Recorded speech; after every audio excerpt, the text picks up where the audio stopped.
వచనం నుంచి కొన్ని వచనాలు చదువుకున్నాం.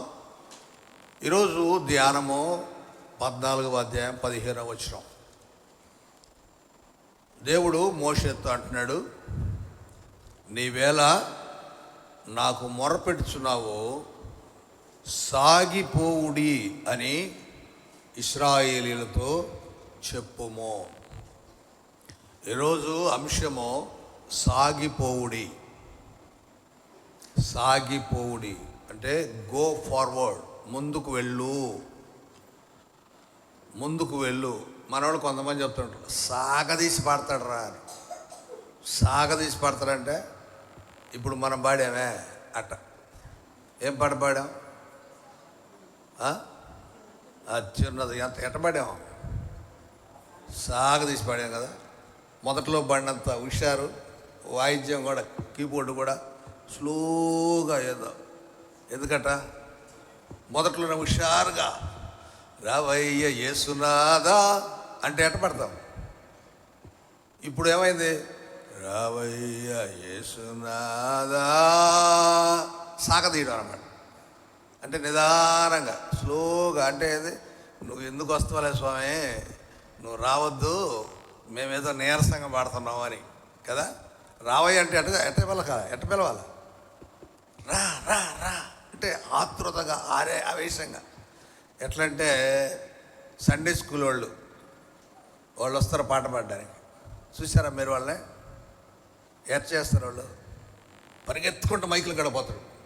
అంటే నాకు కావాలి, నాకు కావాలి, నాకు కావాలి. ఎందుకు? పాడడానికా? మైక్ కోసం కదా. కుర్రోళ్ళు ఎట్టపోతారు మైక్ దగ్గరికి? స్లోగా. కుర్రోళ్ళలాగా పోరు అసలు. కుర్రోళ్ళు అంటే ఎట్టుండాలా? స్పీడ్గా ఉండాలి కదా, పరిగెత్తేటట్టు ఉండాలి, నెమ్మదిగా. ఇదిగో రాని ఒకడు మైక్ ఇస్తామంటే ఆ మైక్ తీసుకోవడానికి ఎట్టని చిరా తీసుకుంటారు. ఆడవాళ్ళు అయితే స్త్రీలు ఏం చేస్తారు? ఇంకా స్లోగా తీసుకోమ్మా మైక్ అని ఇంకొకరు అందించిందాక అట్టే ఉంటారు. లే నువ్వురా పిలవాలా. ఏ స్వతంత్రంగా లేచి పాడలేరా? ఎవరో ఒకరు పిలవాలా. పెద్దవాళ్ళు అయితే నువ్వు రాయ్యా. ఏమయ్యా అంత కష్టమా? రాగాకు పాడితే దేవునికి మహిమ కలిగితే నీకు ఆశీర్వాదం. గుర్తుపెట్టుకో, నీకు పాడిన నీకు ఆశీర్వాదం. ఒకడు పిలిస్తే వచ్చేది కాదు, ఇది కాదు. ఇది ఏంటంటే సాగదీయడం అంటారు దీన్ని. ఇవన్నీ ఎందుకు చెప్పారంటే మన జీవితంలో ఎలా ఉన్నాం? సాగదీస్తూ ఉన్నాం. ఆడవాళ్ళు ఈరోజు పాట పాడారు, మంచి పాట. ఏం పాట అది? నేను సాగేదా అంటే, నేను సాగేదా అంటే ఏంటి అర్థం? నీ సాగేదా యేసునితో నా జీవిత కాలమంతా. అంటే నా జీవితం అంతా కూడా దేవునితో నేను వెళ్తూ ఉంటానయ్యా అనేనా అర్థం? లేకపోతే నేను అంటే చిన్నగా నడుచుకుంటూ పోతానయ్యా అనే అంటే గో ఫార్వర్డ్, ముందుకు వెళ్ళడం, స్పీడ్గా వెళ్ళడం. దేవుని మందిరానికి వచ్చినప్పుడు ఎలా వస్తాం? స్లోగా అడుగులు అడుగేసుకొని సీమలు చంపుకుంటా వస్తాం కదా. అదే ఏదన్నా మా నిద్ర వస్తుందా? అదే తక్కువ జరుగుతుంది అనుకో, ఏడన్నా తగ్గు జరుగుతుంటే ఏం చేస్తారా? పరిగెత్తుకుంటూ పోతారు. ఏమది అంత తగువు కాడకేమో పరిగెత్తుకుంటూ పోతారు, దేవుని కాడేమో సాగ తీసుకుంటా, అడుగులు అడుగేసుకుంటా, నీరసంగా కదా. ప్రియమైన వాళ్ళరా, సాగేదా అంటే దేవునితో పరిగెత్తడం. ఈరోజు అదే వాక్యము. దేవుడు అంటున్నాడు, మోషేతో చెప్తున్నాడు, సాగిపోవుడి అని ఇశ్రాయేలుతో చెప్పు. ఇశ్రాయేలు ప్రజలు ఎలా అయిపోయారంటే నీరసం అయిపోయారు, స్లో అయిపోయారు, భయపడుతున్నారు. ఎందుకని? వారు ఐగుప్తు నుండి బయటకు వచ్చేసారు, దేవుడు వారిని విడిపించాడు. వాళ్ళు బయటకు వచ్చిన తర్వాత సముద్రం అడ్డం వచ్చింది వాళ్ళకి. సముద్రం అడ్డం వస్తే సముద్రం ఎలా దాటాలి? వాళ్ళు దాటలేరు కదా. సముద్రాన్ని దాటాలంటే ఓడలు పడవలు ఉండాలి. ఏందయ్యా, ఏంటి సంగతి?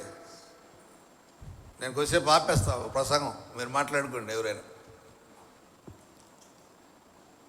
నువ్వు సముద్రమును దాటాలంటే ఎలా? పడవలు లేవు, ఓడలు లేవు, ఎలా దాటాలా? నువ్వు సాగిపోవాలి, ముందుకు పోవాలి, గో ఫార్వర్డ్, ముందుకు పోవాలి. ఎలా పోతావు? సముద్రం అడ్డం వచ్చింది కదా. మన జీవితంలో అనేకమైన సమస్యలు అడ్డం వస్తూ ఉంటాయి. మనం ముందుకు పోవాలంటే పోలేం. రాత్రి నుండి నాకు విపరీతమైన నీరసం, అసలు అడుగు పెట్టడానికి లేదు. ఇంట్లో నుండి బయటికి రాబుద్ది కావట్లేదు, పడుకొని ఉందామనిపిస్తుంది. ఎందుకు? నాకు ఒక గాయం కలిగింది. 11 రోజుల తేడాలో మా అక్క భర్తలు ఇద్దరు చచ్చిపోయారు. నిన్న ఒక ఆయన, 17వ తేదీ ఒక ఆయన. నిన్న సాయంత్రం అదే ఆలోచన నాకు. 11 రోజుల తేడాలో ఇద్దరు బావలు పోయారే, అక్కోళ్ళు ఇద్దరు విధవలయ్యారే. అంత కొంచెం కనీసం సంవత్సరం గ్యాప్ అని ఉండకూడదా, లేక ఒక 6 నెలల గ్యాప్ అని ఉండకూడదా? అంత దగ్గరలో అది ఆలోచన చేస్తుంటే ఒకటే బాధ. ఒక్కసారి నాకు అనిపించింది, మా పెద్దక్కకు మా భర్త పోయాడనే బాధ, మా చిన్నక్కకు భర్త పోయాడనే బాధ, వాళ్ళ పిల్లలకు నాన్న పోయాడని బాధ. నాకు 2 బాధలు. వాళ్ళకు ఒక్కొక్క బాధే, నాకు 2 బాధలు. అట్లా ఆలోచన చేస్తుంటే నాకు అడుగు ముందుకు పడ్డాల. ఏమనుకున్నానంటే నేను, సరే మనం దేవుని పరిచయం కదా చేసేది, ఎలా అయినా దేవుడు ముందుకు తీసుకువెళ్ళాలి. నేను ఈ వాక్యాన్ని గురువారమే డిసైడ్ అయ్యా, సాగిపోవుడి అనే అంశం మీద మాట్లాడాలి అని. కానీ మెటీరియల్ సిద్ధం చేసుకోవాలా. అంశం అయితే చదివాను, నిర్గమకాండం 14 చదివాను. ఇందులో ఈ అంశం చెప్దాంలే అనుకున్నాను, కానీ మెటీరియల్ నేను సమకూర్చుకోవాలా. నాకు ఇది జరిగిన తర్వాత అనిపించింది, మరి వాక్యం ఎలా చెప్పాలి? నేను సాగిపోలేకపోతున్నానే, నేను అడుగు ముందుకు వేయలేకపోతున్నాను. ఎలాగా? దేవుని ప్రార్థన చేసుకున్నా, ప్రభువా ఎట్టయినా వాక్యం నేను చెప్పాలి. ఎందుకంటే మన జీవితంలో అనేకమైన అడ్డంకులు వస్తుంటాయి. ఈ అడ్డంకులు వచ్చినప్పుడు మనం దాటుకొని వెళ్ళాలి. నా వల్ల కావట్లేదండి, నేను ప్రార్థన చేస్తున్నా కూడా నా వల్ల కావట్లేదు, నేను ముందుకు పోలేకపోతున్నాను. Because I'm facing many problems, అనేక సమస్యలు నేను ఎదుర్కొంటున్నాను అని మనం ముందుకు వెళ్ళలేకపోతుంటాం. ఒకవేళ ఆత్మీయంగా కానీ, ఆర్థికంగా కానీ, సామాజికంగా కానీ, మానసికంగానే అన్ని విషయాల్లో ఏదో ఒక రకమైనటువంటి వేదన, బాధ మనల్ని ముందుకు పోనీయకుండా ఆపుతూ ఉంటుంది, వెనక్కి లాగుతూ ఉంటుంది. కానీ ఇక్కడ దేవుడు అంటున్నాడు, మోషేతో చెప్తున్నాడు, ఆ ప్రజలతో చెప్పు, నీవు సాగిపో. ఎలాగయ్యా? సముద్రం అడ్డం వచ్చింది, సముద్రం అడ్డం వచ్చింది, నేను ఎలా ముందుకు వాళ్ళని వెళ్ళమని చెప్పాలి? వాళ్ళు సముద్రంలో దిగితే ఏమవుతారు? మునిగిపోతారు కదా, నాశనం అయిపోతారు కదా, చచ్చిపోతారు కదా. ఎలా? How can they move? ఎలా ముందుకు వెళ్ళగలరు వాళ్ళు? అప్పుడు దేవుడు అంటాడు, నీ కర్రను ఎత్తి ఆ సముద్రం వైపు నీ చెయ్యి చాపి దాని పాయలుగా చేయము. అప్పుడు ఇశ్రాయేలు సముద్రం మధ్యను ఆరిన నేల మీద, హల్లెలూయా, సముద్రాన్ని పాయలు చేయమన్నాడండి దేవుడు. సాధ్యమేనా? ఉదయకాలం నా ప్రియ దేవుని సంగమా, నీవు ఎదురైనటువంటి ఆ సమస్య, అది ఎంత పెద్ద సమస్య అయినా దానిని చీల్చుకొని వెళ్ళమంటున్నాడు. దాన్ని దాటుకొని కాదు, దాన్ని చీల్చు. అది ఎంత పెద్ద సమస్య అయినా దాన్ని చీల్చు, దారి చేసుకో, ఆ మార్గంలో వెళ్ళిపో, ఆరిన నేల మీద వెళ్ళిపో. నీవు అది చేయగలవు. మోషే చేయగలడా? సముద్రాన్ని పాయలుగా చేయగలడా? చేయలేడు. ఈ క్యాన్ నాట్ డూ. ఎందుకంటే ఆయనకు ఆ శక్తి లేదు. ఎవరివ్వాలి? మనం పాట పాడాం కదా, నీ సాగేద యేసు నీతో, యూ కెనాట్ మూవ్. నువ్వు వెళ్ళలేవు. నువ్వు చెప్తావు నేను వెళ్తానా, నేను వస్తానయ్యా.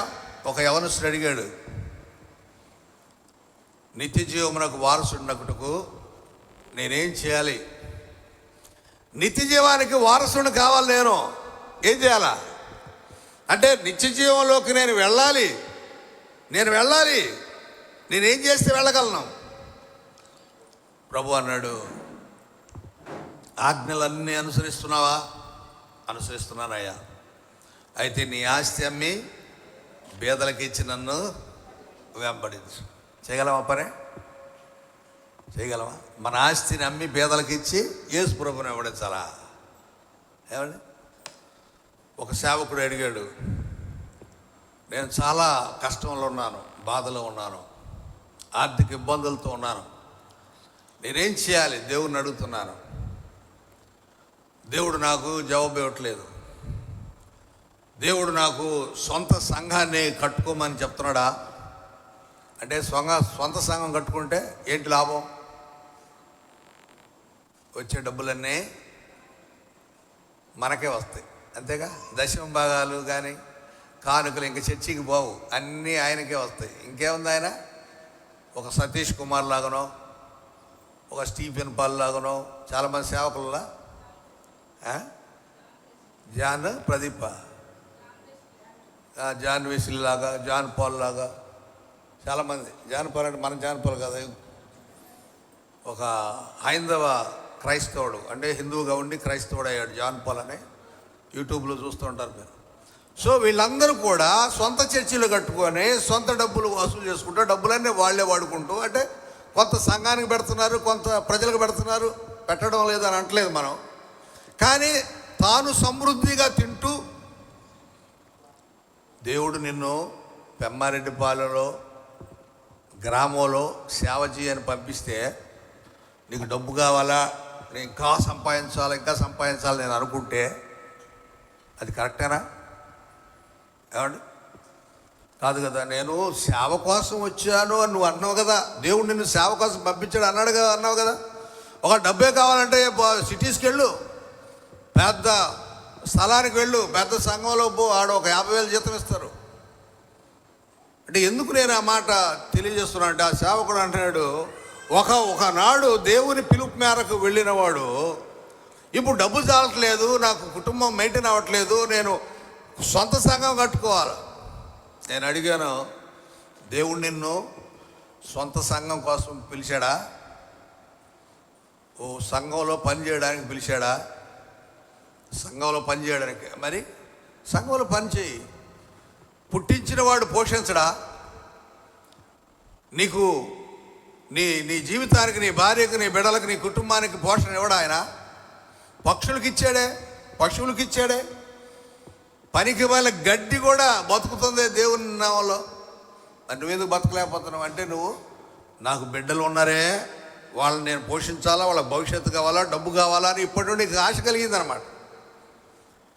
ప్రియమైన వాళ్ళరా, నేను ఎందుకు చెప్తున్నానంటే, ఈ మాటలో మనము దేవుని వెంబడి మనం పోలేము. ఆయన అంటున్నాడు, మోషే చెప్తున్నాడు, దేవుడు వాళ్ళకి చెప్పు సాగి బొమ్మని, కానీ వాళ్ళు పోలేరు. నువ్వేం చేస్తావంటే, వాళ్ళు పోయేలాగున సముద్రాన్ని పాయలిచ్చి నీ కర్ర తీసుకో, నీ కర్రనెత్తి ఆ సముద్రం వైపు చూపు. దేవుడు ఒక ఆజ్ఞ, ఒక అధికారము, ఒక ఆధిపత్యము మోషేకి ఇస్తున్నాడు. హల్లెలూయా. అంటే God has given to Moses. దేవుడు మోషేకి ఇస్తున్నాడు కాబట్టి మోషే సముద్రాన్ని పాయలుగా చేయగలుగుతున్నాడు. ఇశ్రాయేలు చేయగలరా? ఏమంటే ఇశ్రాయేలు చేయగలరా? చేయలేరు. మోషే తనంతట తాను చేయగలడా? చేయలేడు. By the support of God. దేవుని సపోర్ట్ ఉంటేనే మోషే చేయగలడు. సో ఒక సమస్య వచ్చినప్పుడు మనం చాలాసార్లు ఆలోచన చేస్తుంటాం, ఈ సమస్య నుండి ఎట్లా బయటపడాలి, మనం ఈ సమస్యను దాటుకుని ఎలా ముందుకు పోవాలి. ఎలా ఈ సమస్యను దాటుకొని సాగిపోవాలి. నీవు పోలేవండి, నీవు పోలేవు, దేవుని ద్వారా పోగలవు. అందుకే చాలామంది చెప్తుంటారు, పాస్టర్ గారు ప్రార్థన చేయండి మీరు కదా, మీరు ప్రార్థన చేయండి అంటే వాళ్ళ నమ్మకం ఏంటంటే పాస్టర్ గారు ప్రార్థన చేస్తే జరుగుతుంది ఇది అనే నమ్మకం. దేవుడు పాస్టర్ గారికి సపోర్ట్ చేయకపోతే ఆయన కూడా చేయలేడు. ఇక్కడ ఏమన్నాడంటే, నీ కర్రను ఎత్తు, నీ చేయి చాపి అదిగో కర్రను సముద్రాన్ని చూపిస్తే సముద్రము పాయలవుతుంది. ఎంత గొప్ప కార్యం అండి. సముద్రము పాయలయ్యేలాగున దేవుడు మోషేకు గొప్ప అధికారం ఇచ్చాడు మహత్కార్యం చేయడానికి. ఈ ఉదయమున ప్రియ దేవుని సంగమా, నీకు నాకు మనకు కూడా ఒక సమస్య వస్తే ఆ సమస్యను చీల్చుకొని దాటుకుని వెళ్ళగలిగే శక్తి సామర్థ్యం దేవుడిస్తాడు.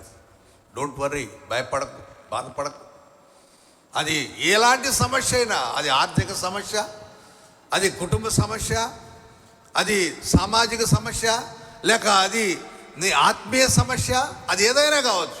నీ ఉద్యోగ సమస్య, లేకపోతే నీ సంపాదన సమస్య, నీకు వివాహ సమస్య, లేక నీ భర్త సమస్య, నీ భార్య సమస్య, నీ బిడ్డల సమస్య, అది ఏదైనా కావచ్చు. పిల్లల విషయంలో కూడా చాలామంది తల్లిదండ్రులు బాధపడుతూ ఉంటారు. మా పిల్లవాడు ఎలా అయ్యాడండి, మా అమ్మాయి ఎలా అయిందండి. భయపడద్దు, డోంట్ వర్రీ. దేవుణ్ణి అడిగితే దేవుడు ఆ సమస్యను చీల్చి పాయలుగా చేసి, అంటే నీళ్ళనంట 2 ముక్కలు చేస్తాడంటండి. సాధ్యమేనా నీళ్ళను ముక్కలు చేయడం? ఏమండి, కట్టెను 2 ముక్కలు చేయగలం, కేకునైనా 2 ముక్కలు చేయగలం, నీళ్ళను 2 ముక్కలు చేయండి, చేయలేము. ఎందుకంటే అది ద్రవం. 2 పాత్రల్లో పోసి ఉంచితే తప్ప అది 2 భాగాలుగా అవ్వదు. ఒక కత్తి తీసుకొని నీళ్ళని కోయండి, 2 ముక్కలు అవుద్దా? మరి ఆ పని చేయగలిగింది దేవుడు. హల్లెలూయా, దేవునికే సాధ్యము. అందుకే దేవుడు అంటాడు, మోషే వాళ్ళతో చెప్పు, నువ్వు సాగిపోమ్మని. వాళ్ళ ప్రయాణాన్ని గురించి కొన్ని వచనాలు చూద్దాం. 12వ అధ్యాయం 16 వచనం, సంఖ్యాకాండం 12:16, సంఖ్యాకాండం 12వ అధ్యాయం 16 వచనం. జనులు హజరేతు నుండి సాగి పారాను అరణ్యములు దిగారు. అంటే హజరేత్ అనే ప్రాంతం నుండి ముందుకు వెళుతూ పారాను అరణ్యములో దిగారంట. 20-22 చూద్దాం. సంఖ్యాకాండం 20వ అధ్యాయం 22 వచ్చు.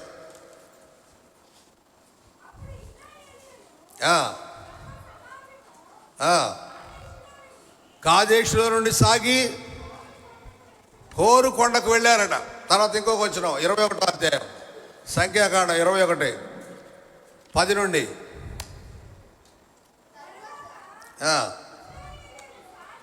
ఇశ్రాయేల్ సాగి ఓబోతులో దిగిరి. 11 ఓబోతులో నుండి వారు సాగి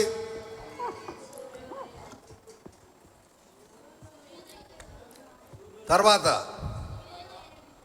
అక్కడ నుండి వారు సాగి జరేదు లోయలో దిగిరి. అక్కడ నుంచి వారు సాగి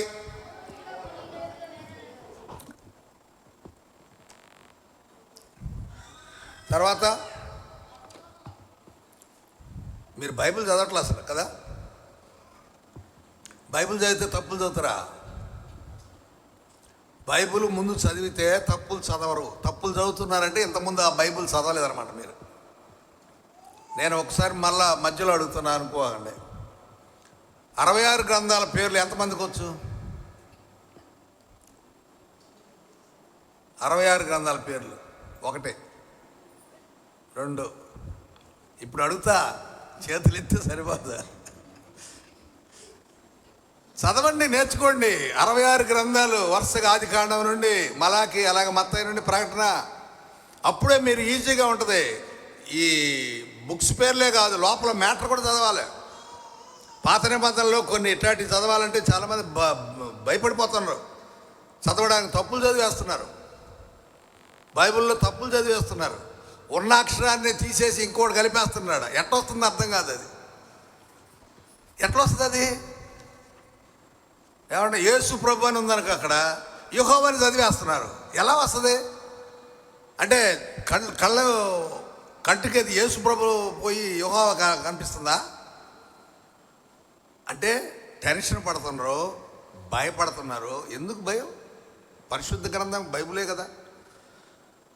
కనుక ఇక్కడ వారి ప్రయాణం ఎలా జరుగుతుందంట, వారు అక్కడి నుంచి అక్కడికి సాగి జెరెదులోయలో దిగిరి, అక్కడి నుంచి సాగి అమోరేలు పొలిమేల నుండి వచ్చి ప్రవహించి అరణ్యమని సంచరించి అర్నోను అద్దరు దిగిరి, అర్నోను మోయాబాలకు అమోరేలకు మధ్య నుండి మోయాబు సరే, ఇలా ఇవంతా కూడా 22వ అధ్యాయం మొదటి వచ్చిన చూస్తే, తర్వాత ఇశ్రాయేలు సాగి ఎరుకోకు ఎదురుగా యోర్దాను తీరున మోయాబు మధ్యలో దిగిరి.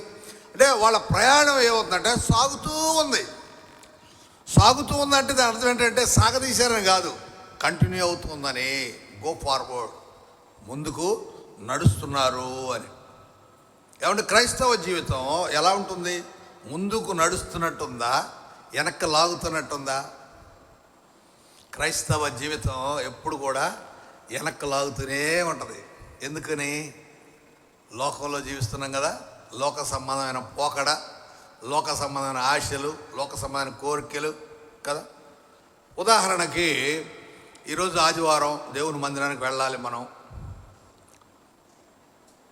మా రాజకీయ నాయకుడు కబురంపాడు మన లీడర్కి, అయ్యా మీ పెమ్మారెడ్డిపాలెం నుండి ఒక 100 మందిని తోలుకొనిరా, ఒక్కొక్కరికి 1000 రూపాయలు ఇద్దాం, మధ్యాహ్నం మంచి చికెన్ బిర్యానీ పెడతాం అని చెప్తే, ఆ నాయకుడు ఏం చేస్తాడు? పెమ్మారెడ్డిపాలెంలో మా తెలిసిన వాళ్ళందరికీ చెప్తాడు, ఇటు సంగతి ఎమ్మెల్యే మీటింగు రమ్మన్నాడు రాజకీయ నాయకుడు, మనిషికి 1000 రూపాయలు ఇస్తారంట, వచ్చేవాళ్ళు సిద్ధపడండి అని చెప్తాడు. ఎంతమంది బయలుదేరుతారు? అందరూ బయలుదేరుతారు కదా. ఎందుకని? 1000 రూపాయలు. 1000 రూపాయలు అంటే దేవుని మందిరానికి వస్తే 1000 రూపాయలు కూడా ఇస్తాడు. పాస్టర్ గారు గంట సేపు వాయించి పడేస్తాడు, ప్రసంగం తిడతాడు, అరుస్తాడు, కేకలేస్తాడు. ఎందుకు? దానికంటే ఇటుపోయి మనకు 1000 రూపాయలు వస్తాయి కదా, మంచి భోజనం తిని రావచ్చు మధ్యాహ్నం. అదనమాట వెనక్కి లాగడం అంటే. పోతే పోయేది, నాకు అక్కర్లేదు, 1000 రూపాయలు వద్దు, నాకు బిర్యానీ వద్దు. దేవుని మందిరానికి వెళ్తే ఇంకా గొప్ప బిర్యానీ తింటాను నేను. దేవుని మందిరానికి వెళ్తే 1000 రూపాయల కంటే ఎక్కువ ఆశీర్వాదం నాకు వస్తుంది. అది సాగి ముందుకు పోవడం అంటే. వెనక్కి లాగడం అంటే లోక సంబంధమైన ఆశలు. ప్రియమైన వాళ్ళారా, ఈ మాట మనం గుర్తు చేసుకోవాలి. యెహోషువ గ్రంథం 6వ అధ్యాయం 7వ వచనంలో, యెహోషువ 6:7,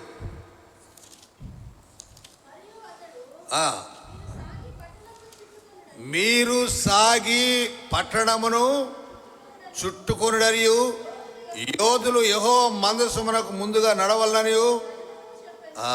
యెహోవా మందసమునకు ముందుగా నడవాలి. యెహోవా దేవుని మందసము. దేవుని మందసం అంటే పాత నిబంధన కాలంలో దేవుని ఉనికి ఉండేటువంటి ఒక పెట్టె. అది కొత్త నిబంధనలోకి వస్తే అది యేసు ప్రభు. యేసు ప్రభు కంట ముందుగా నడవాలంట. మన వాళ్ళు పాటలు పాడారు కదా, ఏమని పాడారు? నే సాగేదా యేసుని తో. యేసు కంటే ముందు అన్నామా? యేసుని అంటే యేసు ప్రభు ముందు పోతుంటే వెనక మనం పోవాలి. యేసు ప్రభు ఎవరు? గొర్రెపిల్ల. గొర్రెపిల్ల వెనకాల మనం పోతే ఏమండి? గొర్రెపిల్ల వెనకాల మనం పోగలమా? గొర్రెపిల్ల ఎవరిని బట్టి పోవాలా? కాపరిని బట్టి పోవాలి. అంటే గొర్రె తనంతట తాను పోదు. ఇప్పుడు యేసు ప్రభు తనంతట తాను పోను అంటున్నాడు. తండ్రి ఏమి చెప్తే అదే చేస్తాను నేను అంటున్నాడు యేసు ప్రభు. యెహోవా దేవుడు ఏమి చెప్తే అదే చేస్తాను. ఆయన ఎలా పొమ్మంటే అలా పోతాను. నాతో నేను ఏమి చేయను, పోలేను. మరి మనము ఆయన్ని అనుసరించి పోవాలి. యేసు ప్రభు దేవుని అనుసరించి నడిచాడు, మనము యేసు ప్రభుని అనుసరించి నడవాలి. యేసు ప్రభువును అనుసరించి నడిచినప్పుడు తండ్రి అడుగు చూడాలి. యేసు ప్రభు నడిచాడు, యేసు ప్రభు అడుగు చూడాలి. మనం నడిస్తే సరైన గమ్యము చేరతాం. అంతేనా? మన ఇష్టానికి మనం నడిస్తే గమ్యము చేరలేము. మన ఇష్టానికి మనం నడిస్తే మన ఆలోచనలు, మన విధానం వేరుగా ఉంటుంది. ఉదాహరణకి ఒక మామూలుగా చెప్పుకుందాం, ఒక మరణమే జరిగింది. ఇప్పుడు మన భాషలో మనం ఏం చేస్తాం, 9వ రోజో 11వ రోజో జ్ఞాపకార్థకూటం అని పెడతాం. హైందవ సహోదరులేమో దినం అంటారు కదా. మరి 9, 11, 13 అనే బేస్ సంఖ్యలో పెడతాం. ఎందుకు? మన ఊరిలో ఉన్న ఒక అలవాటు అది. కొన్ని ఊర్లలో 10వ రోజు 12వ రోజు పెడతారు. ఏమి అంటే 10 అయినా పెట్టచ్చు, 11 అయినా పెట్టచ్చు అనే కదా దాని అర్థం. 9 అయినా పెట్టచ్చు, 10 అయినా పెట్టచ్చు, 11 అయినా పెట్టచ్చు, ఎప్పుడైనా పెట్టచ్చు. బేస్ సంఖ్య అని అవసరం లేదు, సరి సంఖ్య కూడా పెట్టచ్చు. కానీ మన అలవాటు ఏంటి, బేస్ సంఖ్యలోనే పెట్టాలా. కానీ క్రైస్తవులు అయితే ఏమనుకుంటాడు, అది బేస్ సంఖ్య అని, అది సరి సంఖ్య అని, ఏదైనా. నిన్న మా బావగారు చనిపోయారు కదా, పెంతెకోస్తు చర్చికి వెళ్తున్నాడు. వాళ్ళ పెంతెకోస్తు సంఘంలో వాళ్ళ విధానాలు వేరుగా ఉంటాయి, వాళ్ళ పద్ధతులు వేరుగా ఉంటాయి. మా అల్లుడు అడిగాడు, మామయ్య ఎప్పుడు పెట్టాలా ప్రార్థన ఏంది అంటే, ఒరే మన ఆలోచన కాదు కదా, వాళ్ళ ఆలోచన ఎలా ఉందో, మీరు వెళ్తున్న సంఘం వాళ్ళ ఆలోచన ఎలా ఉందో అది కనుక్కో. వాళ్ళు ఏమి ఎలా పోవాలంటే అలా మనం పోదాం. ఎందుకంటే మీరు ఆ సంఘానికి నడుస్తున్నారు కాబట్టి, ఆ సంఘ అలవాట్లు మీకు వస్తాయి కాబట్టి. అంటే అలా సంఘము అనుసరించే విధానం ఎవరిని అనుసరిస్తారు? సంఘం ప్రభువుని అనుసరిస్తారు, దేవుని అనుసరిస్తారు. సో దేవుని అడుగుజాడల్లో మనం సాగాలి ముందుకి. ఇక్కడ దేవుని మందస్సము వెంబడి చూడండి, మనం 6వ అధ్యాయం 7వ వచనంలో మనం చదివితే వ్రాయబడిన మాట, పట్టణమును చుట్టుకొనుడనియు యోధులు యెహోవా మందసమును ముందుగా నడవాలి. దేవుని మందసానికి ముందుగా నడవాలంటే, అంటే మందసం అంటే అక్కడ పెట్టె కదా, పెట్టె ముందు నడుస్తుందా? పెట్టె ముందు నడవదు. పెట్టెను మోసుకుని పోవాలి కొందరు. అంటే ఆ పెట్టెను మోసుకుని పోతున్నప్పుడు ముందుగా కొందరు నడవాలి. ఇప్పుడు మనిషి చనిపోయినప్పుడు బాక్సులో పెట్టుకొని బాక్స్ తీసుకొని వెళ్తూ ఉంటాం సమాధితో. వెళ్ళేటప్పుడు ముందు నడుస్తారు ఎవరు? బాక్స్కు ముందు నడిచేది ఎవరు? సేవకులు, పాస్టర్స్ పాట పాడుతూ ముందు నడుస్తుంటే వాళ్ళని ఫాలో అవుతుంటారు వీళ్ళు. సో అంటే అక్కడ అర్థం ఏంటంటే, దేవుని సేవకులు నడుస్తుంటే వాళ్ళని అనుసరిస్తున్నారు వీళ్ళు. దేవుని సేవకులు యేసు ప్రభుని అనుసరించాలి, యేసు ప్రభు దేవుని అనుసరించాలి. అంటే యెహోవా దేవుడు ముందుంటే తర్వాత యేసు ప్రభు ఉంటాడు, తర్వాత సేవకులు ఉంటారు, తర్వాత సంఘం ఉంటుంది. కనుక మీరేమంటున్నారంటే, ఇక్కడ ఏమంటున్నాడంటే, యెహోవా మందసమునకు ముందుగా నడవాలి అని చెప్పి యోధులకు చెప్పాలంటాడు. అంటే మోసేటువంటి వారికి. ఇక్కడ గమనించాల్సింది ఏంటంటే, దేవుని మందస్సం అంటే యేసు ప్రభు. యేసు ప్రభుతో మనం నడవాల్సి ఉన్నది అనే విషయాన్ని జ్ఞాపకం చేసుకుందాం. న్యాయాధిపతుల గ్రంథం 3వ అధ్యాయం 28వ వచనం. న్యాయాధిపతులు 3:28.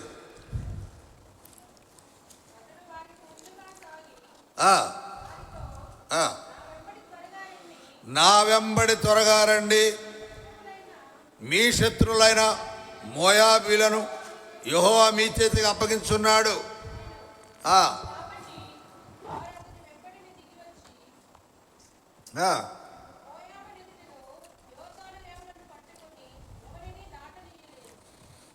గమనించాల్సింది ఏంటంటే, వారికి ముందుగా సాగి వారితో చెప్తున్నమాట, నా వెంబడి త్వరగా రండి, నేను ముందు నడుస్తుంటాను, నా వెనక మీరు త్వరగా రండి, ఆలస్యం చేయొద్దు.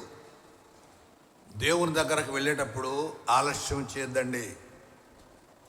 సాగదీసినట్టుగా స్లోగా కాదండి, వెంబడి త్వరగా రండి అంటాడు. త్వరగా, ఫాస్ట్గా రావడం మనం నేర్చుకోవాలి. దేవుని దగ్గరకు రావడానికి త్వరపడి రావాలనే విషయాన్ని ఇక్కడ మనం గుర్తు చేసుకుందాం. సమూయేలు 2వ గ్రంథం 15వ అధ్యాయం 22-23 వచనాల్లో దావీదు ఇత్తయి విషయాలు అక్కడ వ్రాయబడి ఉన్నాయి. సమూయేలు 2వ గ్రంథం 15వ అధ్యాయం 22, 23 వచనాలు. అలాగైతే ఇత్తయితో సెలవిచ్చిన కనుక గిత్తీయుడగు ఇత్తయిను అతని వారందరూ అతని కుటుంబీకులందరూ సాగిపోయిరి. ఇక్కడ అబ్షాలోము విషయంలో దావీదు భయపడుతున్నాడు, దావీదు మనుషులు భయపడుతున్నారు, అందుకని వీళ్ళందరూ పారిపోతున్నారు. దావీదు అనుచర గణం అందరూ పారిపోతున్నారు. అలా పారిపోతున్నప్పుడు ఇత్తయ్య అనేవాడు కూడా వెళుతూ వస్తున్నాడు. అప్పుడు దావీదు అంటాడు ఇత్తయ్యని, ఎందుకు నువ్వు మాతో వస్తున్నావు? నీ బాసు అబ్షాలోము కదా, ఆయన దగ్గర ఉండు అంటే ఆయన అన్నాడు, లేదయ్యా నేను నీతోనే వస్తాను. చూడండి 21 వచనం అంటాడు, నేను సచ్చినను బ్రతికినను యెహోవా జీవము తోడు, నా ఏలిన వాడవను రాజునకు నీ జీవము తోడు, ఏ స్థలమందు నా ఏలిన వాడవను రాజునకు నీ ఉందువో ఆ స్థలమందే నీ దాసుడు నేను కూడా ఉంటాను. నువ్వు పోయిన దగ్గరే నేను కూడా ఉంటాను. రాజు భయపడి, సమస్యకు భయపడి పారిపోతూ ఉంటే ఆ పారిపోతున్న వ్యక్తికి తోడుగా ఇత్తయి ఉండడానికి ఇష్టపడుతున్నాడు. దావీదు అన్నాడు ఇత్తయితో, నీ వెళ్ళు అబ్షాలోము దగ్గరికి వెళ్ళు, నీకు అతను ఇంపార్టెంట్ కదా, అతను ప్రెసిడెంట్ రాజుగా ప్రకటించుకున్నాడు అంటే. అప్పుడు ఇత్తయి అన్నాడు, లేదయ్యా నేను సచ్చినా బ్రతికినా నీతోనే ఉంటాను, నీతోనే నేను వస్తాను అంటే వాళ్ళందరితో కలిసి అతను సాగిపోయాను అని వ్రాయబడింది. చూడండి ఆ చివరిలో 22 వచనం ఆఖరిలో అంటాడు, అతని వారందరూ అతని కుటుంబీకులందరూ సాగిపోయిరి అంటే కంటిన్యూ దేర్ జర్నీ, వాళ్ళ ప్రయాణాన్ని కొనసాగించుకున్నారు. ఎప్పుడండి? ఎప్పుడు ఏ పరిస్థితిలో ఉన్నారు? వాళ్ళు పారిపోయే పరిస్థితిలో ఉన్నారు. వారు రాజుకు భయపడి, రాజుగా ఉన్నవాడే దావీదు. వీళ్ళందరూ కూడా అంటే ఒక సమస్య వచ్చినప్పుడు ఆ సమస్యలో వాళ్ళు చిక్కుకోకుండా తప్పించుకొని పారిపోయారు అనే విషయాన్ని ఇక్కడ మనం జ్ఞాపకం చేసుకోవాలి. అలాగే రాజులు 2వ గ్రంథం 2వ అధ్యాయం 6వ వచనంలో కూడా ఒక మాట చూస్తే, రాజులు 2వ గ్రంథం 6వ వచనం,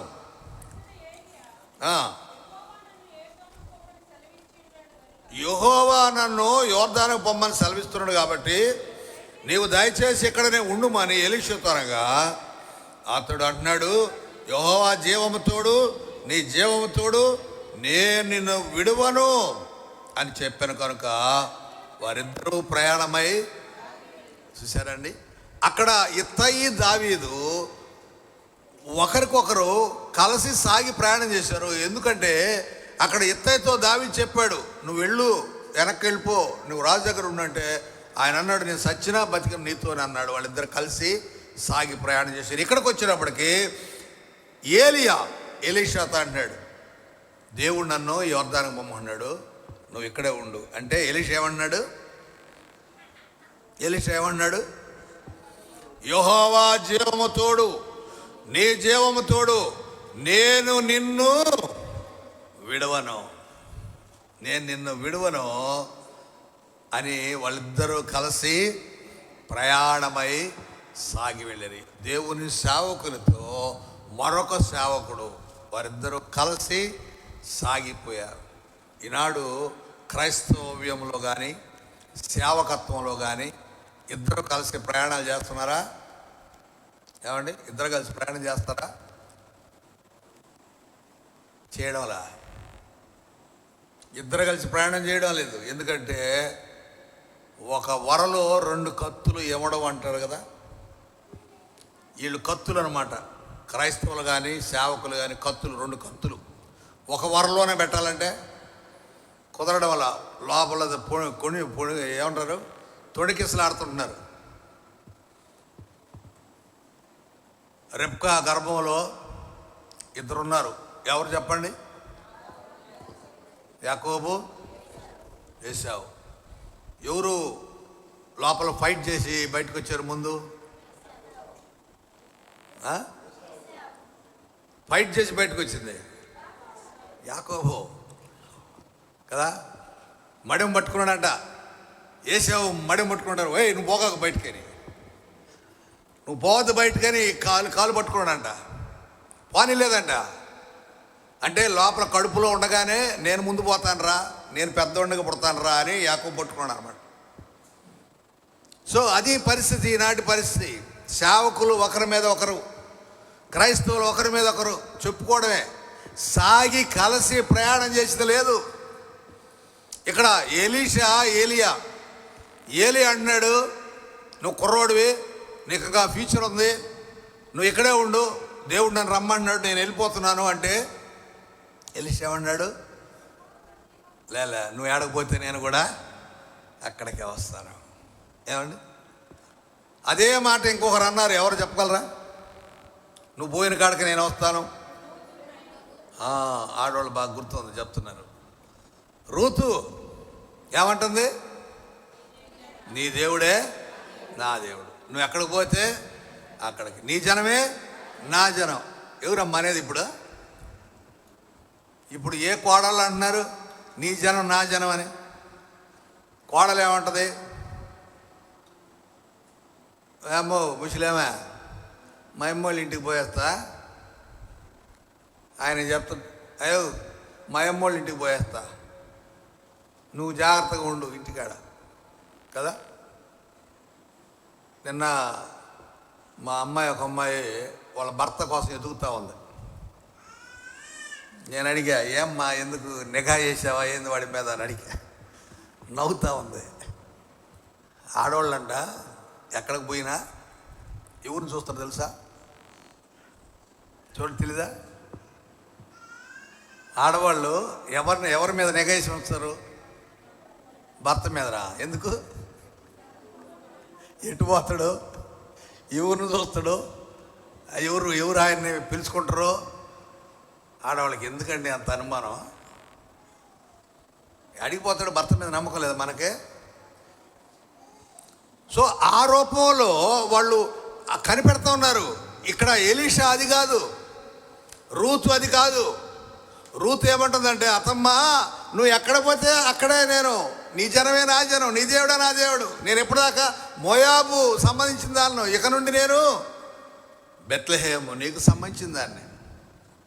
ఈనాడు కోడళ్ళు ఆ మాట అనగలిగితే ఎవరైనా, మీరే మీ వాళ్ళే మా వాళ్ళు, మీ వాళ్ళే మా వాళ్ళు. ఎంతమంది అంటారండి? మా అమ్మ మా నాయన, మీ అమ్మ మీ నాయన, ఇదే కదా.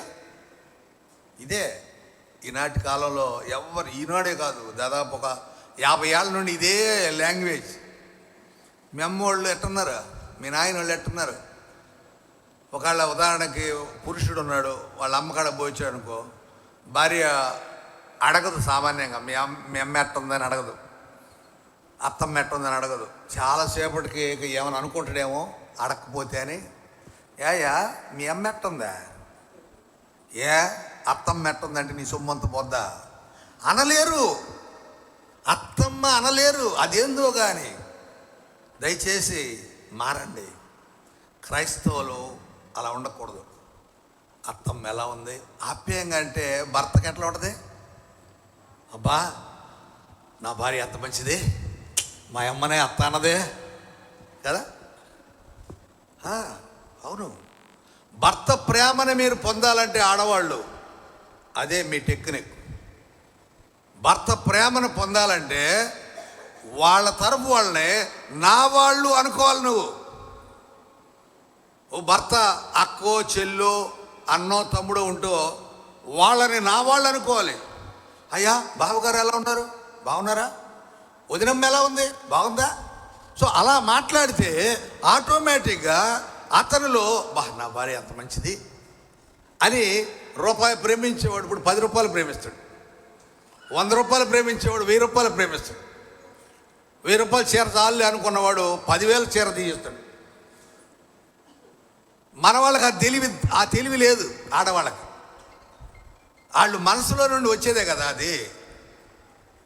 మెమ్మెట్టుందయ్యా అడిగితే, మెమ్మెట్టుంది, ముసలాం బాగుందా, ముసలాం అంట. రేపు నువ్వేమవుతావా, రేపు నువ్వు ముసలాం కావా చెప్పండి. ఎవరు ముసలోళ్ళు కారు, అందరూ అవుతారు. ఒకరిని మనం ముసలోళ్ళు అనడం ఎంతవరకు కరెక్ట్? అది ఈరోజు నువ్వు కురదానివి కాబట్టి ముసలిదాని అన్నావు, రేపు 20 ఏళ్ళ తర్వాత 30 ఏళ్ళ తర్వాత అప్పుడు నిన్ను అనరా? ఈరోజు నువ్వు ఒక్కసారి అంటే రేపు వాళ్ళు 100 సార్లు అంటారు నిన్ను అముషిల్ది అని. ప్రేమైన వాళ్ళరా, నీవు ఎక్కడుంటే నేను అక్కడ ఉంటాను అంటున్నాడు ఎలీషా. దేవుని సేవకుల మధ్య కూడా ఆ ఐక్యత గమనిస్తే వాళ్ళిద్దరు కలిసిపోవడం, సాగిపోవడం, వాళ్ళిద్దరు కలిసి ముందుకు వెళ్ళడం. సేవకత్వంలో, విశ్వాస జీవితంలో క్రైస్తవులు ఒకరికొకరు కలిసి ముందుకు నడవాలి అనేది ఈ మాట ద్వారా మనం అర్థం చేసుకోవాల్సి ఉంది. కీర్తనకారుడు అంటాడు 102వ కీర్తన 11వ వచనంలో, ఉత్తర ప్రత్యుత్తర భాగం చదువుకున్నాం. నా దినములు సాగిపోయిన నీడను పోలి ఉన్నవి, గడ్డి వలె నేను వాడి ఉన్నాను. ఇక్కడేమన్నాడంట? ఏం సాగిపోయినాయి ఇక్కడ? దినములట. దినములు సాగిపోయినాయి అంట. అంటే పాజిటివా నెగటివా? ఇది దినాలు సాగిపోయినాయి అంటే ఏంటయ్యి? నేను 2-3 సార్లు అనుకున్నా ఈ నెలలో, సెప్టెంబర్ నెల అయిందిరా, ఇంకా అవ్వలేదే, ఇంకా అయిపోలేదే సెప్టెంబర్ నెల అనుకున్నా. అంటే ఈ బాగా లగతా ఉందన్నమాట, నిదానంగా పోతున్నట్టుగా అనిపిస్తుంది అన్నమాట. సో అట్లా నా దినములు సాగిపోయిన నీడను పోలి ఉన్నాయంట. నీడ మనం నడిచిపోతూ ఉంటే లైట్ ఏడ ఉంది, ఇక్కడ ఉంటుంది నీడ. ఇంకొంచెం ముందుకు పోతే నీడ మారిపోద్ది, దాని దిశ మార్చుకుంటుంది. అలా మనం పోయే కొద్దీ ఆ నీడ సాగుతూ ఉంటుంది కదా. సో అలా నా దినాలు సాగిపోతున్నాయట. అంటే కొనసాగుతున్నాయి అంటే మంచి మాట. సాగిపోతున్నాయి అంటే ఎట్లా నడుస్తుందిలేయా అంటాం కదా మనం. ఎవరు అడుగుతారు, ఎట్లున్నావు, నీ ఆరోగ్యం ఉంటుందంటే నడుస్తుందిలే అంటాం. అంటే ఏంటి అర్థం? కష్టంగా పోతుంది అని, కష్టంగా నడుస్తుంది అని. ఇంకో మాట అంటాడు 104వ కీర్తన 109వ కీర్తన 23వ వచనం. 109వ కీర్తన 23వ వచనం. సాగిపోయిన నీడవలే, అబ్బాబ్బాబ్బాబ్బా, క్షీణించిపోయాడంటండి. సాగిపోయిన నీడవలే క్షీణించిపోయాను. అంటే ఒక రబ్బరు పట్టుకొని మనం ఇలా లాగితే ఏమవుతుంది? ఇది సాగుతుంది కదా. సో అలా అయిపోయింది. సాగుతూ ఉంటే ఏమవుతుందండి? అది సాగుతూ ఉంటే ఏమవుతుంది? బలహీనం అయిపోద్ది కదా. ఇప్పుడు రబ్బర్ ఎలా ఉంది, లావుగా ఉంది, దాన్ని మనం పాడు చేయలేము. అది లాగి ఇట్లా సాగదీసిన తర్వాత అది పలసబడిపోద్ది, సన్నబడిపోద్ది. అప్పుడు మధ్యలో ఇట్లా అన్నాం అనుకో, తెగిపోద్ది. అంటే అట్లా సాగిపోయిన నీడవలే నేను ఎలా ఉన్నానంటే క్షీణించాను. ఈ స్టంట్ వేసిన వాళ్ళని అడిగితే హార్ట్లో స్టంట్ వేస్తారు కొంతమంది. ఎందుకు వేస్తారు? వాళ్ళకి బ్లాక్స్ ఏర్పడతాయి. బ్లాక్స్ అంటే రక్తనాళం ఉంటుంది, రక్తనాళం పొడవుగా ఉంటుంది కదా. ఆ రక్తనాళం ఏమవుద్దంటే ఆ రక్తం గడ్డగట్టిపోయిన తర్వాత ఆ నాళం అంటే ఆ వైర్ లాంటిది లేక ఆ పేగు ఏమవుద్దంటే బలహీనం అయిపోద్ది.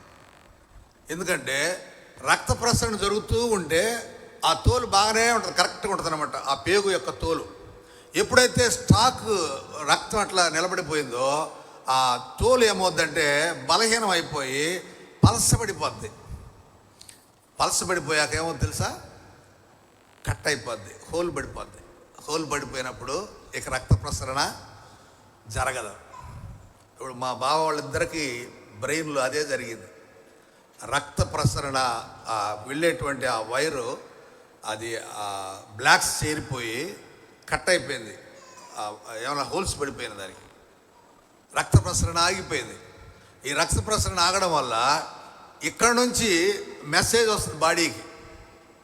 ఉదాహరణకి మింగు అని, ఉయ్యి అని, లేకపోతే చెయ్యొత్తు, కాలెత్తు అని, మాట్లాడు అని ఇక్కడ నుంచి మెసేజ్ వస్తుంది. వాళ్ళిద్దరికి కూడా మింగు అనే మెసేజ్ రాలా. అన్నం మింగడానికి బ్రెయిన్ చెప్పలేదంటే కట్ అయిపోయింది. ఆడ రక్త ప్రసరణ జరగనందువల్ల అక్కడి నుంచి సందేశం అక్కడి నుంచి ఛానల్ రాలేదనమాట. అంటే పవర్ సప్లై దానివల్ల ఏమైంది, మింగడం లేదు. ఒక ఆయనకేమో పైపు లోపలికి వేసారు, పైప్ వేసి పైపు ద్వారా ముక్కులో నుండి పైప్ వేసి పైపు ద్వారా అన్నం పంపించారు. ఇంకొక ఆయనకి ఆ పని చేయలేకపోయారు, అంటే కుదరలేదు.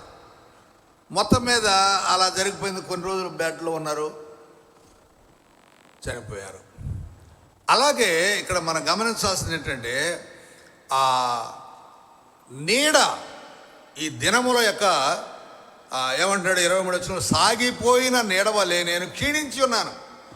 ఇప్పుడు ఆ నీడ ఏమవుతుందంటే సాగిపోయిన తర్వాత ఏమవుతుందంటే క్షీణించి అది హోల్స్ పడిపోయి డ్యామేజ్ అయిపోద్ది. ఇక దాంట్లో లోపల రక్త ప్రసరణ ఉండదు. ఆటోమేటిక్గా ఆ రక్త ప్రసరణ లేకపోయేటప్పటికే బాడీలో కొన్ని పార్ట్స్ పనిచేయవు.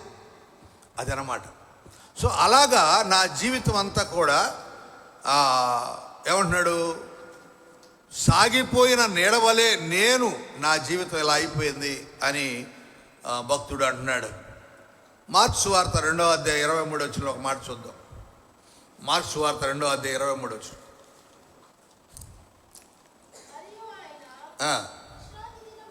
విశ్రాంతి దినమున పంట చేలలో బడి వెళుచుండగా శిష్యులు మార్గమున సాగిపోవచ్చు వెన్నులు తుంచుచుండిరి. ఇక్కడ 2 విషయాలు మనం గమనించాలి.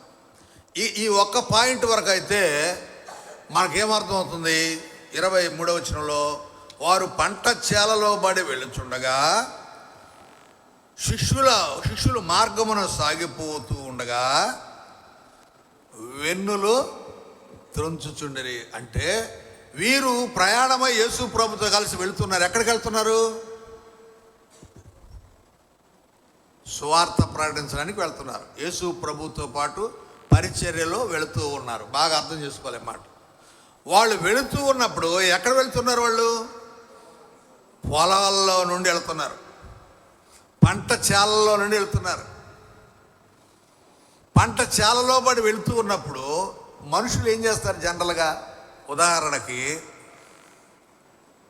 ఒక దారిని మనం వెళుతుంటే మార్గంలో మామిడికాయల చెట్టు కనిపిస్తుంది, మామిడి చెట్టు కనిపిస్తుంది, దానికి కాయలు ఉంటాయి. ఏం చేస్తాం? మనం కోసుకోవడానికి ప్రయత్నం చేస్తాం. ఎందుకని? మనం వెళుతున్న పనిలో వెళ్ళాలి కదా. మనం వెళుతున్న పనిలో వెళ్ళకుండా దానికోసం వెళ్తాం. ఎందుకు? అక్కడ ఏమర్థమవుతుంది మనకి? మన ప్రయాణాన్ని సంగతి మర్చిపోతాం, మనం ఎందుకు వెళ్తున్నామో మర్చిపోతాం. ఇక్కడ ఆ మామిడికాయలు ఉన్నాయి, దాన్ని కోసుకుందాం, వాటిని తిందాం. అది ఏంటది చెప్పండి?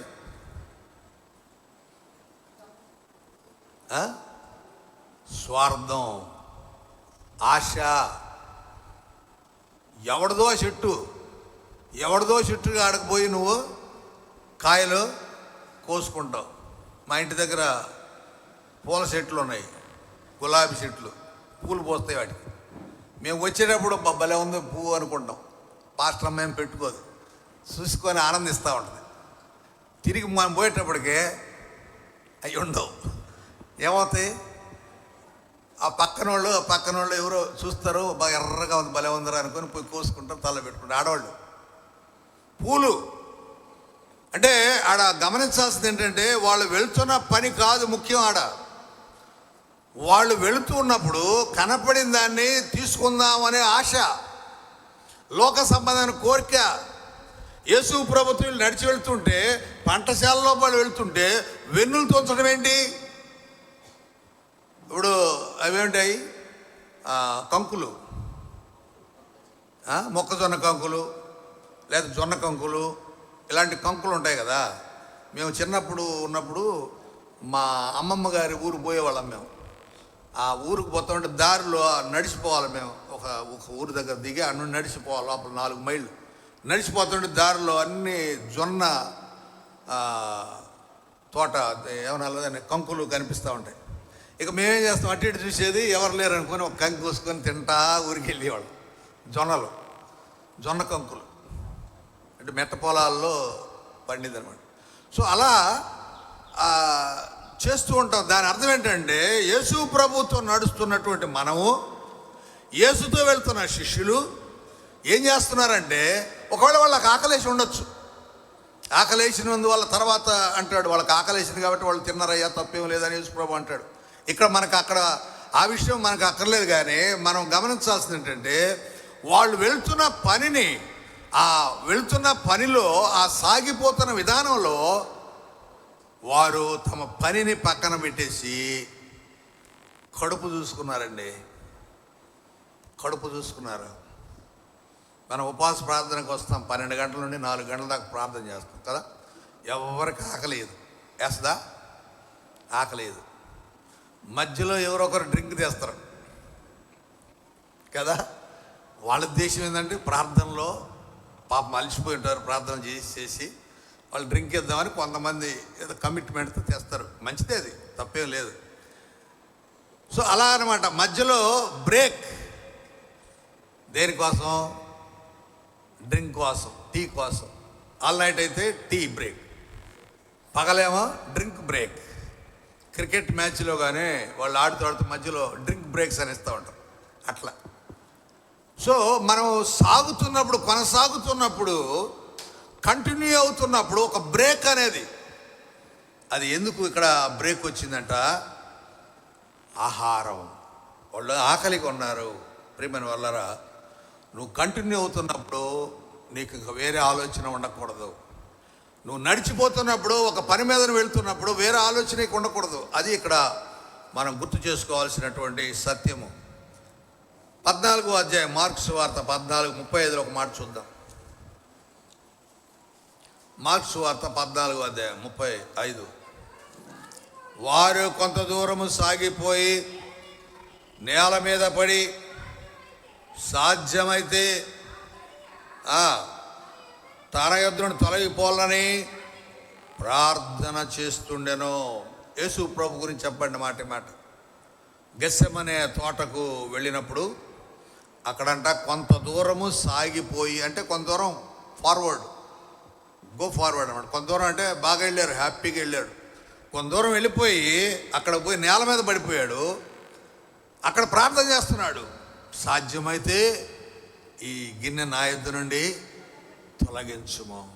అంటే కంటిన్యూషన్లో ఆయన వెళుతూ ఉన్నటువంటి సాగిపోతున్న ప్రయాణంలో దేవుణ్ణి ప్రార్థన చేస్తున్నాడు. అయ్యా, నాకు సమస్య వస్తుంది. ఆ సమస్య ఏంటంటే, సిలువలో నేను మరణించాలి.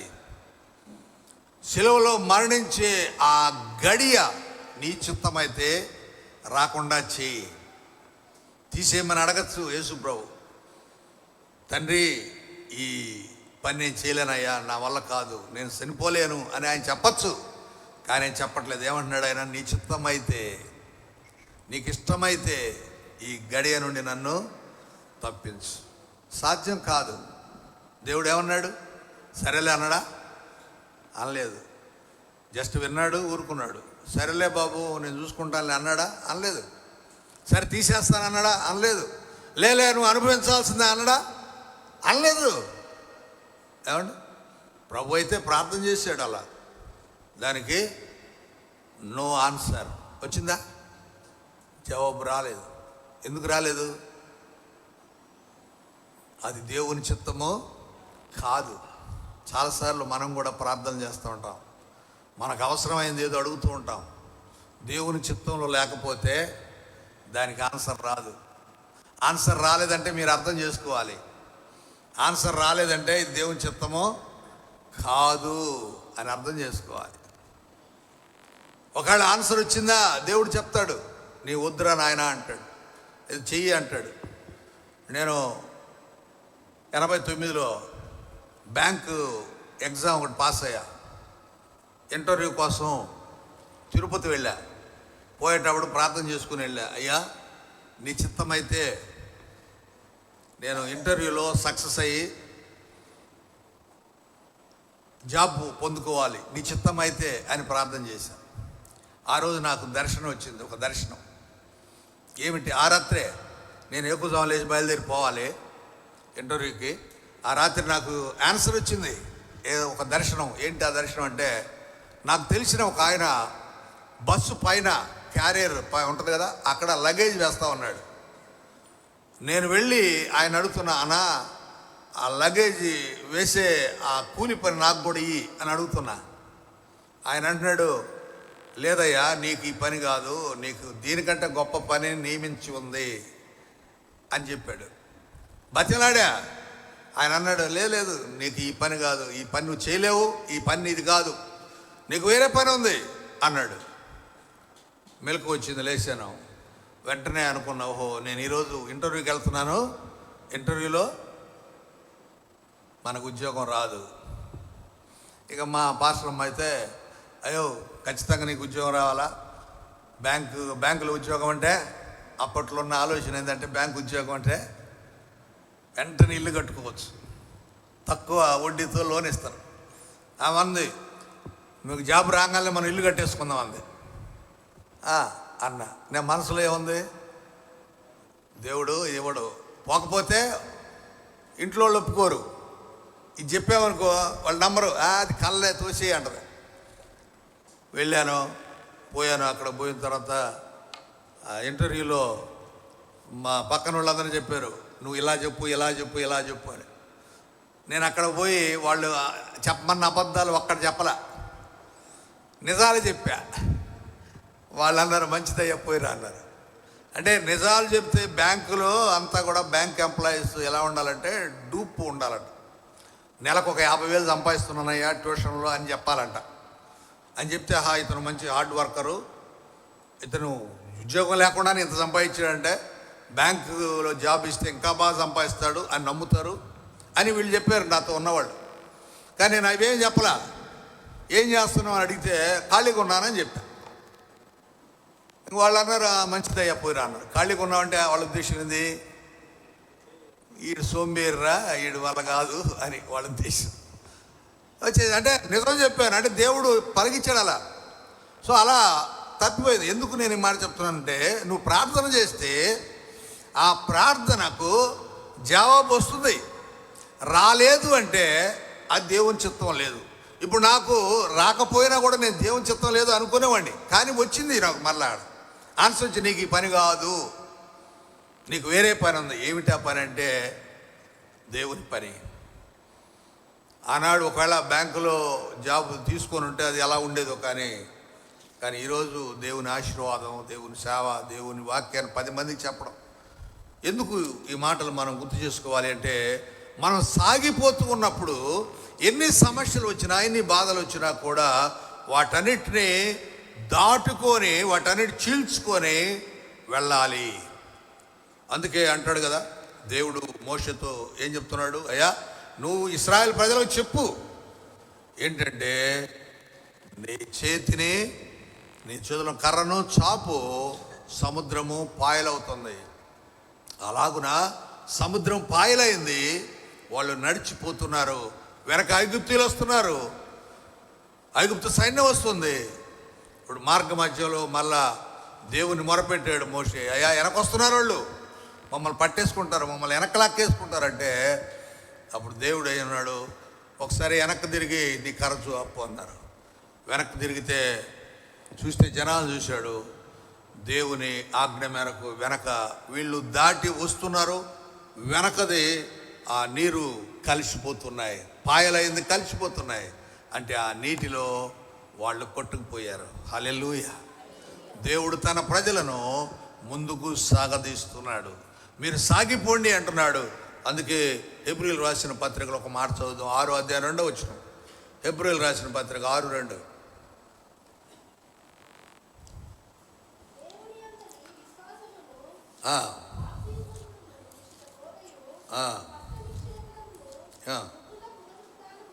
ఓకే.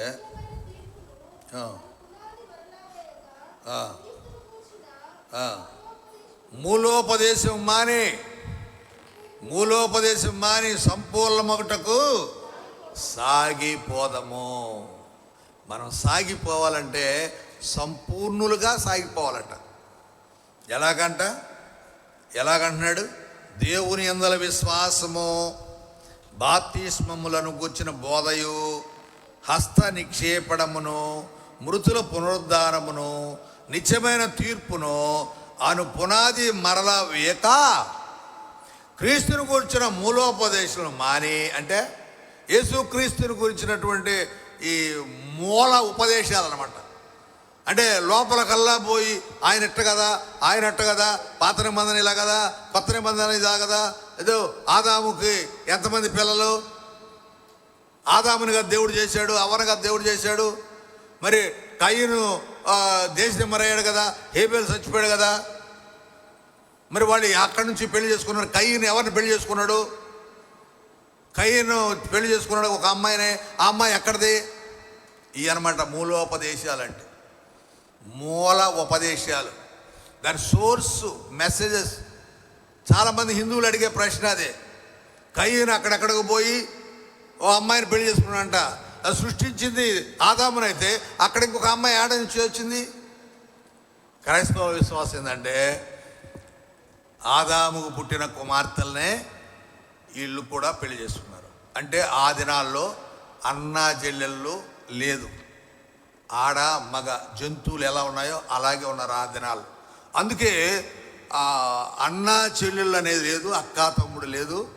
సెక్స్ అంతవరకే, మగ ఆడ అంతే. ఇక్కడ ఇక సంతాన ఉత్పత్తి కలగడానికి, అంటే పశువులు ఎలాగో పక్షులు ఎలాగో అలాగే మనుషులు కూడా దేవుడు ఆజ్ఞలు ఇచ్చిన తర్వాత అప్పుడు ఈ అనుబంధాలు, భార్యలు, భర్తలు, పిల్లలు, అన్నాజళ్ళు, అక్కజళ్ళు ఇవన్నీ వచ్చేసాయి. కాబట్టి ఇవన్నమాట. ఇవన్నీ చూస్తే ఛీ అనిపిస్తుంది కదా. అన్న ఏంది చెల్లెలు చేసుకోవడం ఏంది, కయ్యనేంటి ఆదాం కూతురు చేసుకోవడం ఏంది, తన చెల్లెలే కదా. ఇలాంటి మాటలు ఇవన్నీ మనకొద్దు. ఏమంటాడు? ఇవన్నీ మానేసి ఏం చేయమంటాడు? సంపూర్ణ మొగటకు సాగిపోదాము. ఇవన్నీ వద్దు. విశ్వాసం ముఖ్యం, యేసు ప్రభు నమ్మడం ముఖ్యం. 474వ కీర్తనలో ఏమంటాడు? 474వ కీర్తన, యేసుని కొరకై ఇలా జీవించేద బాసురముగానే నన్ను దినము. 3వ వచనం, అల్లయక సొల్లయక సాగిపోదు వెలయగన ప్రభు మార్గముల కలిగెను నెమ్మది కలువరి గిరిలో విలువ గురాక్తము చిందిల్చిన ప్రభు యేసుని కొరకై ఇలా జీవించే సురముగానే నన్ను దినము. అలయక సొలయక సాగిపోదును వెలయగ నా ప్రభు మార్గం. అంటే యేసు ప్రభు మార్గంలో అలసిపోకుండా సొలసిపోకుండా నువ్వు సాగిపోవాలి. అందుకే మన వాళ్ళు పాడారు కదా, నే సాగేదా యేసునితో. సో ప్రభువుతో మనము మన జీవితాన్ని కొనసాగించుకోవాలి. సాగిపోవుడి అని ప్రభు ఇశ్రాయేలుకి చెప్పమని మోషేకు చెప్పాడు. మరి చెప్పాడు అంటే ప్రజలు సాగిపోవాలి. సాగిపోలేరు. మోషే ద్వారా దేవుడు అద్భుతం చేయాలి, సముద్రాన్ని పాయలు చేయాలి. ఉదయం వాక్యం ముగిస్తున్నాను. ఒకసారి గుర్తుపెట్టుకుంది, మనం మన జీవితంలో అనేక సమస్యలు, శోధనలు, ఇబ్బందులు, ఆటంకాలు ఎదురవుతుంటాయి. కానీ మనం వెనకడుగు వేయకూడదు, ముందుకు సాగిపోవాలి. అవసరమైతే ఆ సముద్రము పాయలుగా చేయగలిగిన దేవుడు మనకున్నాడు. అవసరమైతే ఆ సమస్య ఏదైనా దాన్ని చీల్చి అందులో నుండి మనకు దారి ఏర్పరచగలని దేవుడు. అట్టి గొప్ప దేవదేవుడు నమ్ముకున్న మనము ఎందుకు భయపడాల్సిన అవసరం లేదు, ముందుకు సాగిపోవాలి అని ప్రభు పేర జ్ఞాపకం చేస్తూ ముగిస్తున్న దేవుడు వాక్యాన్ని దీవించునుగాక. ప్రార్థన చేసుకుందాం. జీవం గల మా తండ్రి పరిశుద్ధుడా, మీకు వందనాలు. సాగిపోవుడి. అవును తండ్రి, మా జీవితంలో అనేక సమస్యలు, బాధలు, ఇబ్బందులు కలిగినప్పుడు మేము వెనకడుగు వేస్తున్నాం తండ్రి. అలా వెనకడుగు వేయవద్దు. సముద్రమును సైతము పాయలు చేయగలిగిన శక్తి నా దగ్గర ఉంది. కాబట్టి మీరు సాగిపోవుడి అని మీరు చెప్పిన మాటను ఈరోజు మేము ధ్యానం చేసాం నాయన. మా జీవిత ప్రయాణంలో మేము సాగిపోవాలి. మా జీవిత ప్రయాణంలో ఎదురయ్యే సమస్యలను చీల్చుకొని మేము ముందుకు వెళ్ళాలి. అటు ధైర్యాన్ని మాకు ఇస్తున్నావు. మీ సేవకుల ద్వారా నాయన సముద్రాన్ని పాయలు చేసిన దేవుడు, నీవు మాకు తోడుగా ఉండగా, నీ సేవకులు మా మధ్యకు పంపించి ఉండగా ఎందుకు మేము భయపడనక్కర్లేదు. మాకు ఎదురైన ఆ శోధన, ఆ సమస్యలు మేము దాన్ని చీల్చుకొని ముందుకు వెళ్ళగలిగే ఆ శక్తి సామర్థ్యాలు మీ ద్వారా మాకు అనుగ్రహిస్తున్నందుకు వందనాలు చెల్లిస్తున్నాం. ఈ వర్తమానం వ్యర్థం కాకుండా మా అందరికీ దీవెనకరం చేయగలరని మీకే మహిమా ఘనత చెల్లిస్తూ వాక్యాన్ని మా జీవితాలకు ప్రయోజనకరం చేయగలని కోరుకుంటూ యేసు ప్రభు నామమున ప్రార్థిస్తున్నాం.